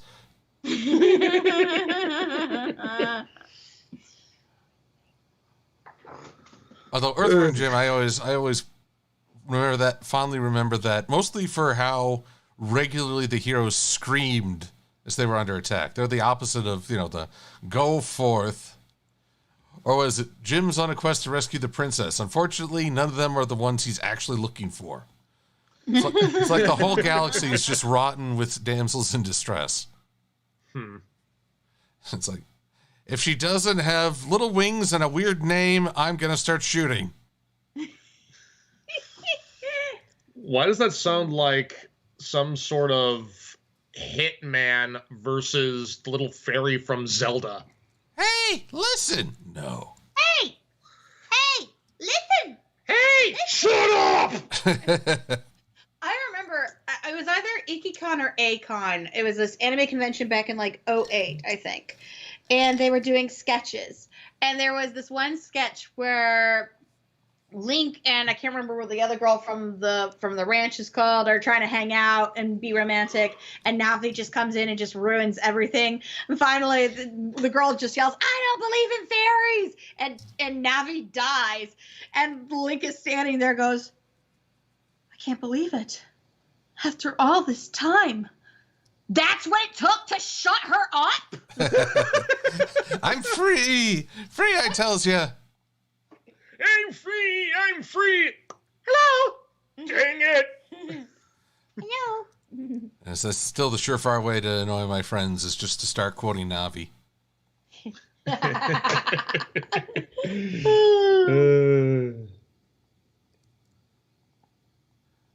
Let's see. I saw somebody said Melon, and this is the first thing that just popped in my head was "Speak friend and enter." My Lord of the Rings roots is strong. Darn it. Oh God, Fetch, you're really calling me back. I remind you of the Wuzzles. I actually know what he's talking about. Oh, sorry, I shouldn't assume, but I know what Fetch is talking about. The Wuzzles, were there like those commercials and Disney TV show where it's like, I got a Wuzzle, I'm gonna snuggle funny, yes sirree. That's the one, and that one girl cheated on the rhyme. Cheater! Oh yeah. Cheater! Yeah. But Cheater! But yep, it was a cartoon about an island of creatures that are they're mixed animals. Yeah, they're two parts of like different kinds of animals. Like we have Elleru, Bumbleian, Hoppopotamus. And then their enemy is Croc. It's just a croc. Huh. Their enemy is a bland foam sneaker or sandal. Oh, that would have been ahead of its time. Actually, what was weird is that there was that, and then there was the Dino Riders that had a villain named Croc. It's like, no, you can't do that. You can't use the same villain name twice. I'll get confused. Sorry, like if I ever think of a villain that's named Croc, I keep on thinking, is that the name of all the crocs that get hunted by Steve Irwin or something? Okay, well, not necessarily hunted, but wrestled. There's cute little Sheila. I'm gonna poke it with a stick. Actually, you know what? Yeah, I do mean hunted. He is called the Crocodile Hunter, or was. Rest in peace. Rest in peace, Steve. It is funny. He was a conservationist, but they called him the Hunter. Wonder if he ever got mad at that. I don't know. I mean, he took it and he ran with it, so I don't think he was too angry at it. I mean, I was actually fortunate to when he had his own movie, and I saw that in theaters. Oh. And I just remember it being really weird. It's like you're trying to combine a nature documentary with an overarching story. How do you make that work? You get Morgan Freeman to narrate it. Fair enough. Here we see the crocodile hunter as he forages for food. He's at the grocery store. Oh, Lord. It appears they're out of eggs. He must now venture even further into the wild to claim them.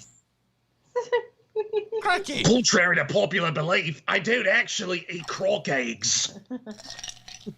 Oh, and Fetch, you just keep bringing up stuff I remember from childhood. Cadillacs and dinosaurs. What? Oh, yeah. It was a comic, and then it was a Saturday morning cartoon. I mostly knew the Saturday morning cartoon.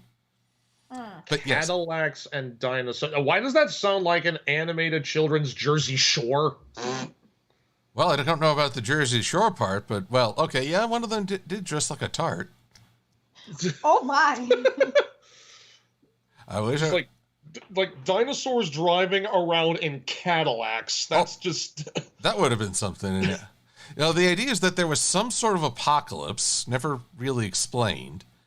Okay. And dinosaurs are back. Just boom, apocalypse. Dinosaurs are back. It totally happened. It's like boom, dinosaurs. Everyone dead. I mean, I know one thing about dinosaurs coming back was that one, I forget what company it was by, but there was like a PSA with a velociraptor inside, I think, the main hall of the World Health Organization, voiced by Jack Black, Of course it was. saying, "Look, I know a thing or two about extinction." Of course. Weird. Jack Black is a dinosaur. Oh, why not? Just wait until Chris Pratt. Well, I mean, technically, Jack Black is going to voice a dinosaur, kind of, sort of, if that's what Bowser really is. Dinosaur, turtle, hybrid, I don't know. Turtle dragon. I believe that's Japanese mythology. Yeah, I think so. Huh. Sorry, Trainer, I never did see Dino Saucers. I did see the opening title, or the intro, because nostalgia is so powerful that now we even have YouTube videos devoted just to the intros.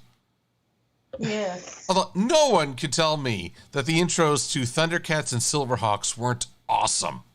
Yes. Yep, I remember thoroughly enjoying the Thundercats intro. Yes, same here. Yeah, Back when that was like a huge thing on, like, I want to say it was on Toonami, I think. It was. Well, it was. It was. Oh, also, right, yeah. It was also my childhood, and you all are just posers horning in on my childhood. You dang kids, get off my lawn and get your own childhoods. I'm using this one. We already have one. I bet yours is more depressing. I bet ours is more depressing than yours. Yeah, guess you got me there. I mean, geez, any kid trying to grow up. Nora. Oh, she says, "Hey, Silver and Thespio, you guys are cool." All caps. "Hey, Midnight, I love you. You rock." Oh, yay! I get it. I love you. See that? Yeah. Yeah. I guess. Well, like the ones from me aren't enough? Yeah. Okay, I'm just going to mute you two while you have this out. I'm suddenly very afraid. I can clearly see how much you hold me in high regard, babe. Honey, come here. Mwah! Shut up. I love you. Oh, and now Sweetie Bloom is once again pulling her hijinks with 4 easy payments of $4.25.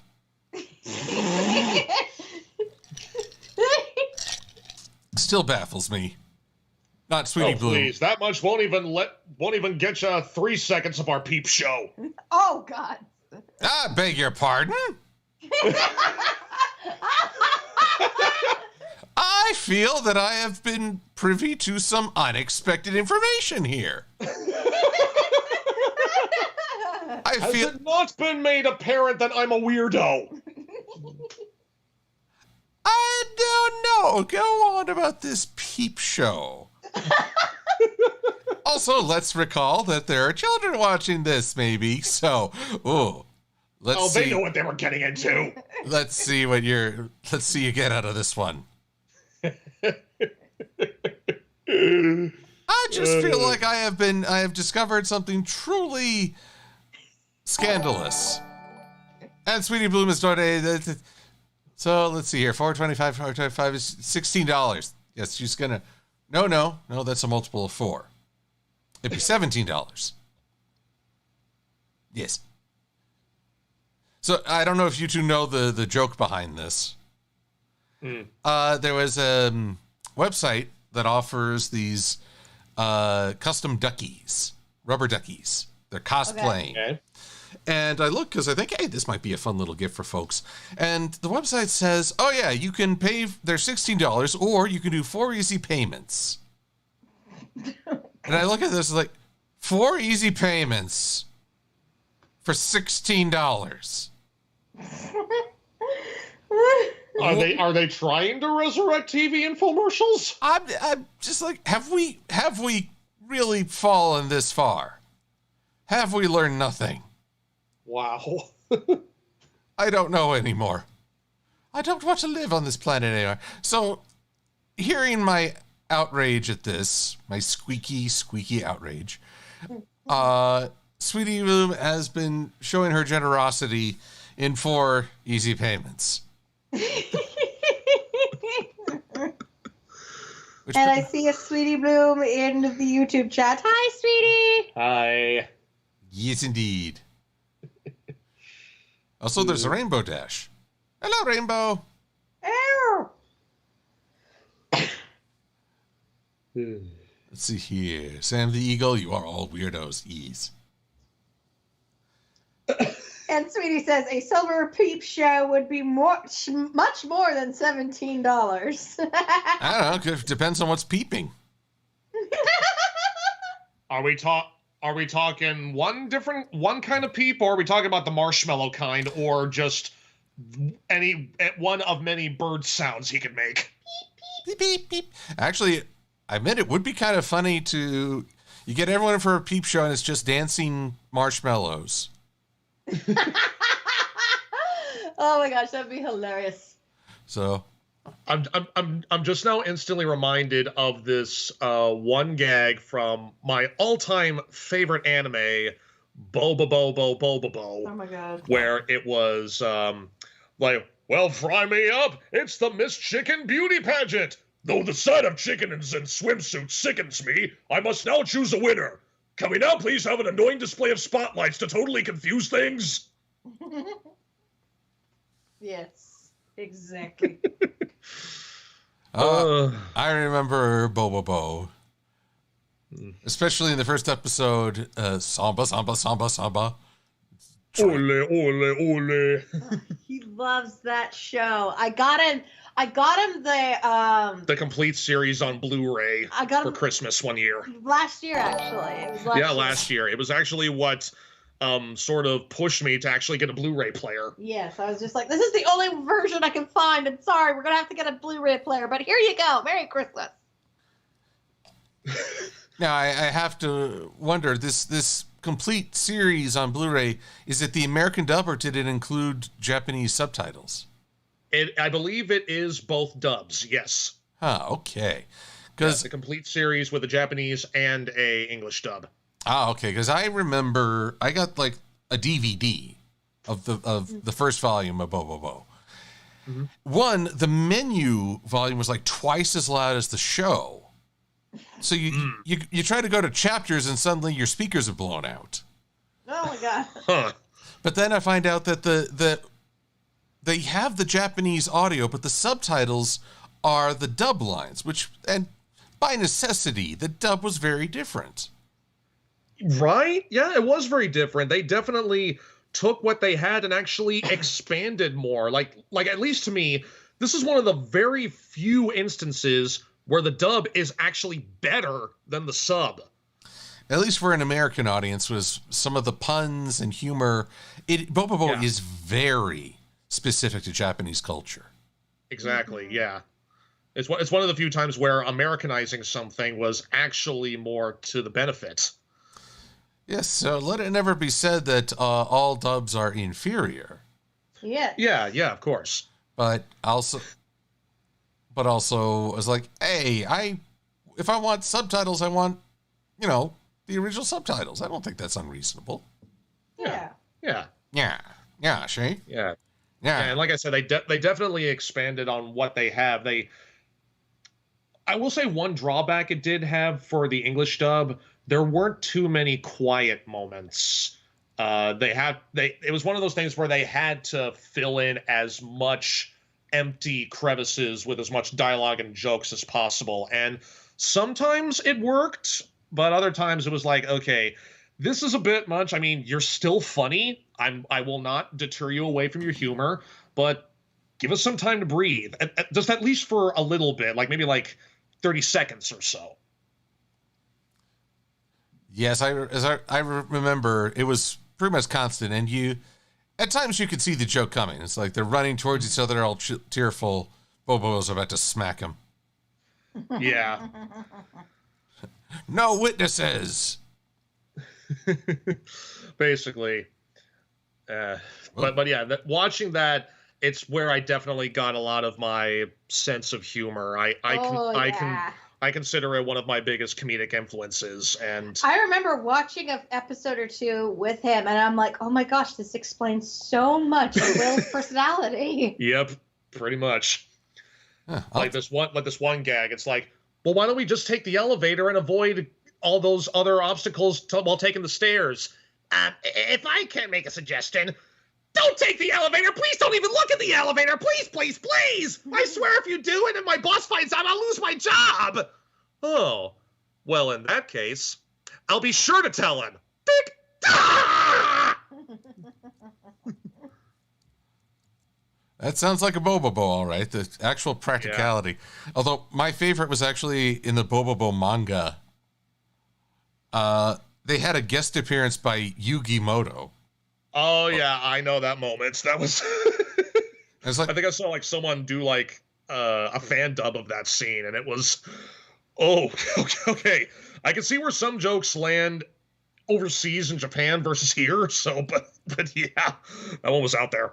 Yeah, for those who might not know, Bobobo has this huge blonde afro, huge, and it's perfectly circular. Yep. So, and it pops open like a Pokeball. Let's just keep it generic. You can fit a whole lot of stuff in there. Actually, you know what? That raises a question. I'm very surprised I have not seen a fan art piece of this. Who has the crazier hair, Bobobo or Pinkie Pie? Ooh, a fair question. Who can pull more out of their hair mane? Yeah. I mean, like with Bobobo, he actually has to remove a top of it like it's a lid. So it's almost like a storage unit. Or if you want to be like completely like, let's break the universe, which is bigger on the inside, Bobobo's head or the TARDIS from Doctor Who? Oh, there you go. Or Marge Simpson's hair. That too. Let's break the internet! Right now on your phones! So yeah. Now, I have another follow, but I sense a troll.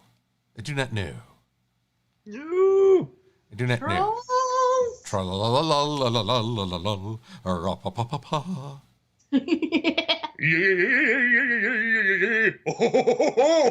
Though granted, when I thought of trolls, it was like a troll. Just for some reason, my head once again went to frickin' Labyrinth. Nothing, tra-la-la. Just like listening to you, I was expecting tra-la-la. Really? I just think of the Three Billy Goats Gruff.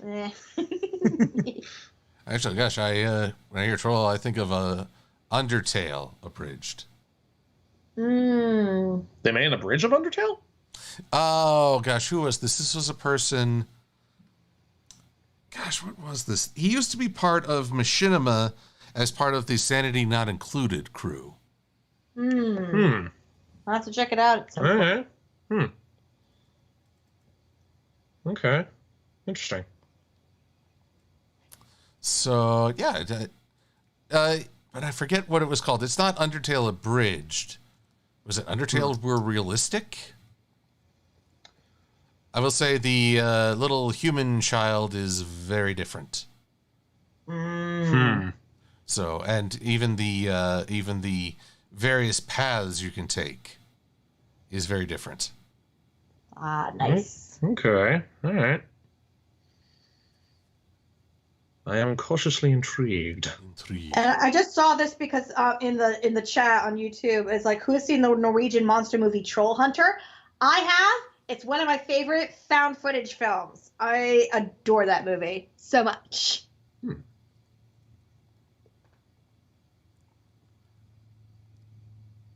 So let's see. Sorry, I'm just trying to figure out these checkerboard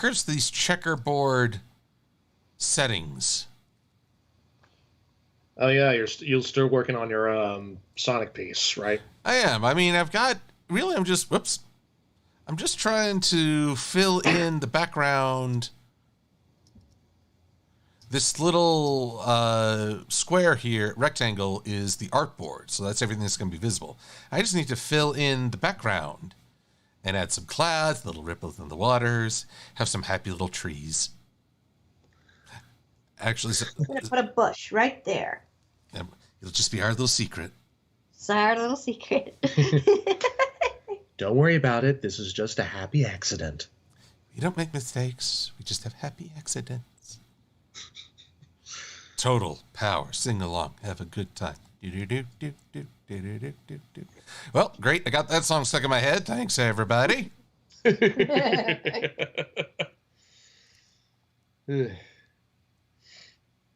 But let's see here.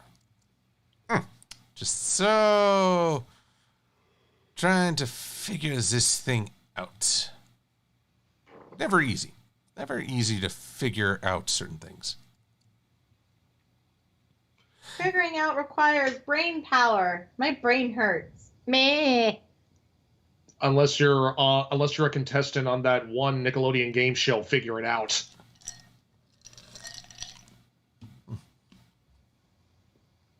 I don't remember that game show. I remember Double Dare and Legends of the Hidden Temple.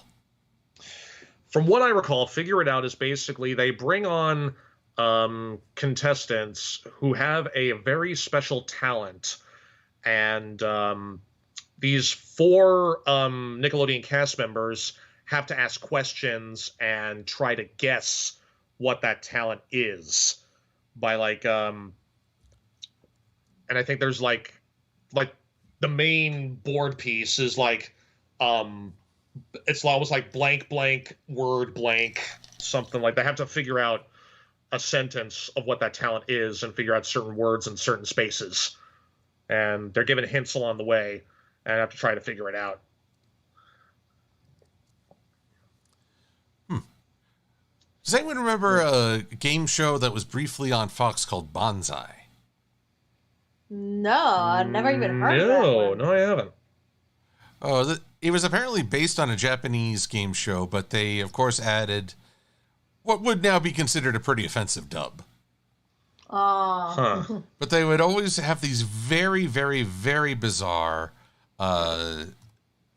contests, and they would encourage the audience to bet between one another. And then it would always end with betting ends, and then they reveal the outcome. So I was fondly remember that, but again, I appreciate that it probably wouldn't fly well these days. Yeah, the only trivia game show for kids that I remember watching when I was younger was the Where in the World is Carmen Sandiego game show. Where in the world is Carmen Sandiego? Oh God! I remember a trivia show. Yeah, what was it? But it was Video Arcade. It was a trivia show, but then at the very end, the winning team would stand in front of a green screen and have to try to navigate a video game by running and jumping and doing all that stuff. Huh. I have to check this one out. And it was on Nickelodeon. Okay. And the thing was, there was this one young woman. She knew everything. She dominated the questions section. absolutely, unequivocally the best. But then they got her to the video game thing, and it was, I guess, too conceptual. She couldn't make sense of what they wanted her to do. She's supposed to reach over and press this button that's on the screen but not there in real life. It was such a strange mismatch. But that's part of what made it so, memorable. But she was really amazing. And I kind of felt bad that the grand prize is denied because they suddenly switched gears on her. Yeah, that kind of seems like a kind of a jerk move to pull. Kind of a bit of a bait and switch sort of thing. Oh, and Blue Griffin's got my back. It was called Nick Arcade. Nick Arcade. Nick Arcade. Yeah, sadly that does not ring a bell to me. The only for sure Nickelodeon game shows I remember was Guts, Figure It Out, and Legends of the Hidden Temple. Ah, yes. Would Limbo Land count? I mean, they would get kids to participate, but it wasn't really. It was more a physical game show than any intellectual. Right. Probably, yeah. So wow, we are delving the depths of nostalgia here. Yes, we are. Yeah. It's like, oh my goodness, what do we have at the bottom of the barrel? I also remember when Disney Channel had game shows. Really? They had game shows? Yeah, there was two that comes to mind. One was called Off the Wall. Okay. And then the other one was Mad Libs. Huh. They actually made a game show version of Mad Libs. Are they allowed to do that? Wait, does Disney own Mad Libs too? It would not surprise me. Wouldn't surprise me. This was like very mid to late 90s, give or take. Haha, you should be asking if I own you, sucker. Haha. But yeah, from what I remember from Mad Libs, it was I think certain people that sent in mail-in Mad Libs, and then they make those Mad Libs into physical challenges, almost like Double Dare. And I remember there was one time where I actually tried to recreate an episode of Mad Libs with my mother when I was before my sister was born, when I was 7 or 8. It was awkward, but I had a blast. Well, that's good. That's the most important thing. And then with Off the Wall, I think it was part trivia, part physical challenges, almost like Double Dare. But I think what made this one sort of unique is that while certain contestants were doing challenges in the studio, they had another person doing that exact same challenge inside Disneyland. And so it was can the one in Disneyland beat the one in the studio, or vice versa? Or something along the lines of that. I forget exactly what the stipulations of the game were, but that's one aspect that I definitely remember. My goodness. Also, I'm just, Sweetie had to call it an evening, but so appreciate her swinging by and wishing me a happy birthday. Yes. Wish the bird the entire birthday loves things. And also, I get English. And the illustrious Q is somewhere in here. What's up, Q? Hi, Q. Hello, Q. Whoop. Acha. My illustrator, I think it just gave up the ghost again. No! Fortunately, I saved rather recently, so not too broken up if that's the case. But this is probably my most ambitious background to date, and I'm paying for it. Kinda. It looks very ambitious. Looks like it, yeah. Verifying access to... Cannot link the file, quote, open quote, close quote. Oh. Make sure you hit the save button. And is this for a background you're using for a video, or is this a commission? It's a thank you to a Patreon supporter. It's so close to being done. I've been working on it for the longest time. Granted, I've been way outside my comfort zone on this one. Gotcha. But, yeah. Honestly, this minor crash is well-timed as we're about at the closing point for the stream. Yes. All right. But it's all been quite wonderful. Fetch is saying Dick Clark produced, which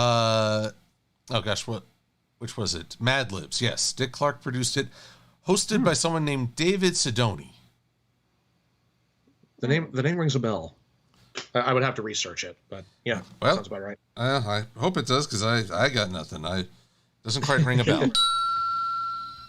There you go. I rang a bell.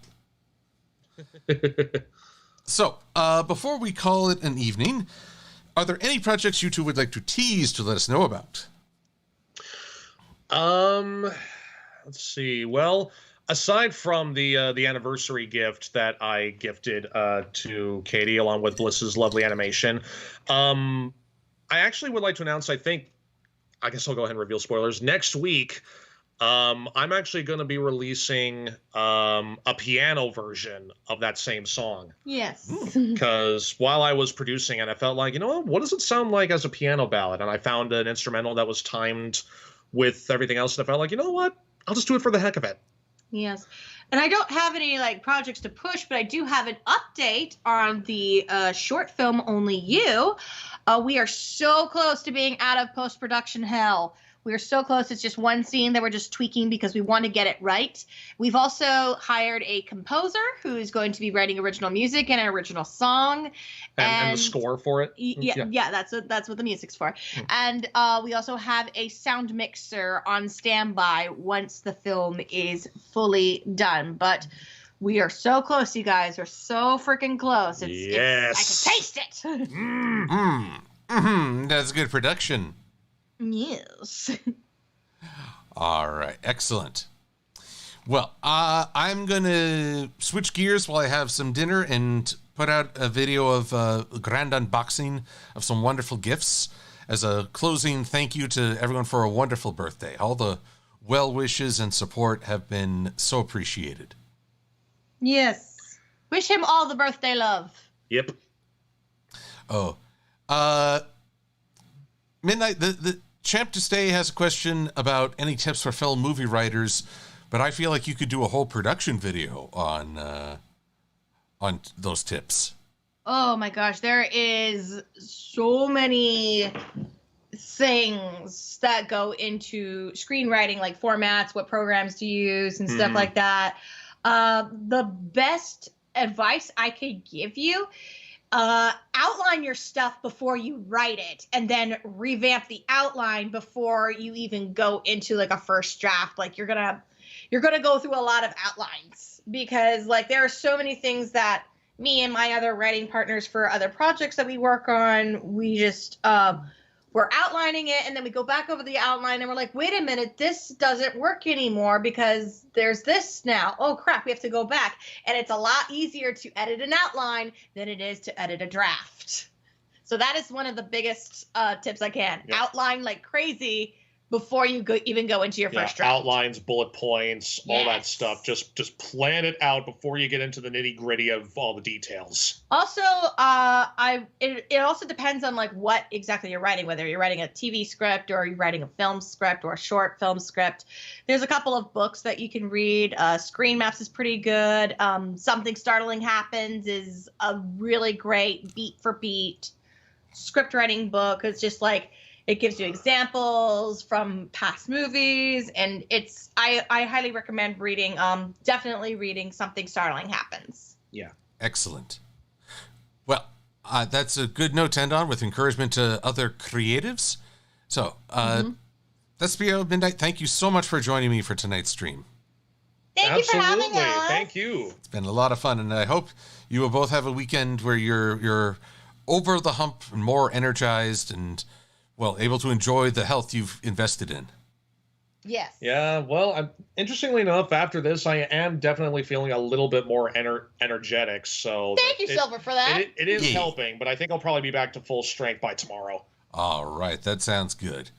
Well, I wish everyone a wonderful weekend and good health. So until next time, I'm Silver-Quill. Thanks for watching.